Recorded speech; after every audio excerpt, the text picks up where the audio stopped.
Hi everyone, it's Dr. Katie Thompson here with the Health Improvement Center. I wanted to discuss another nutritional pioneer. I discussed one Monday, Royal Lee. Today it is Dr. Weston Price. Some of you may be familiar with the Weston Price Foundation, which helps to forward Weston Price's information and get people healthy with a traditional diet.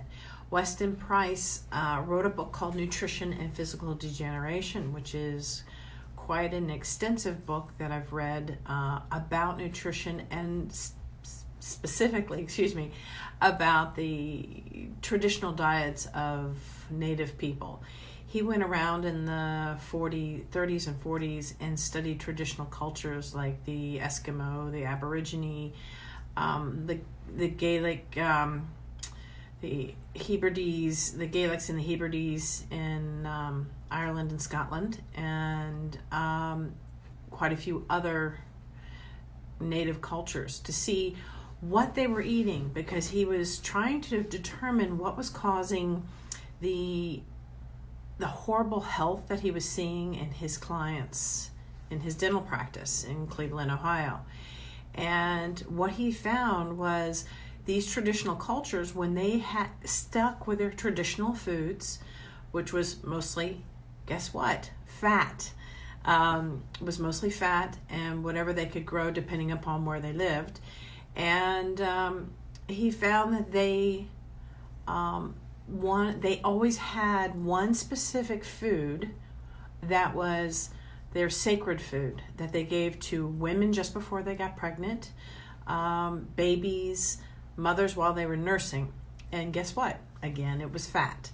And interestingly enough, when these cultures started to get exposed to the traditional, or the the regular diet of the Western civilization, their teeth started to show deformities. Their jawline changed. It became more narrow. And when he saw that when folks were eating their traditional diet, their faces were very wide. They had perfect teeth, yet these people saw no dentist whatsoever.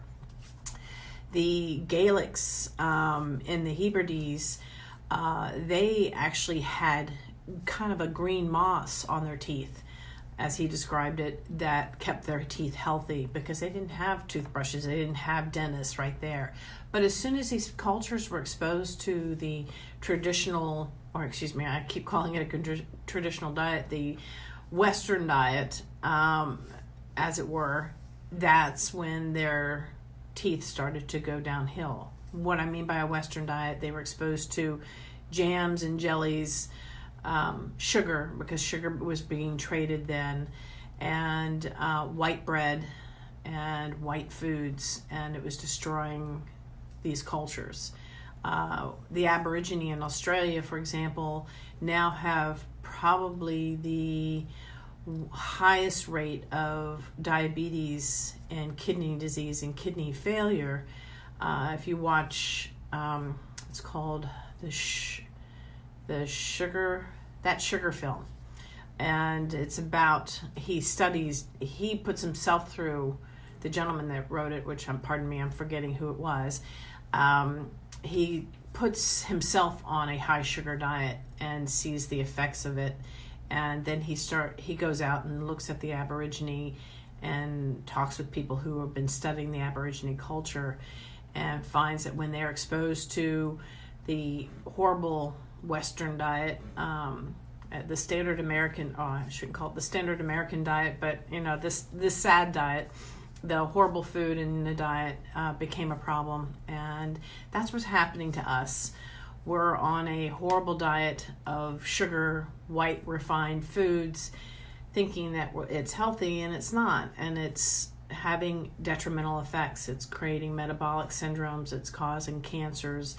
It's causing a host of illness.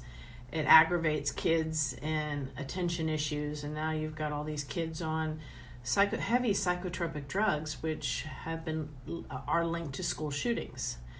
But that's for another topic. I hope this is something that you can use and take part in and start making changes in your life. If you're interested in finding out more about Weston Price, go to the Weston Price Foundation.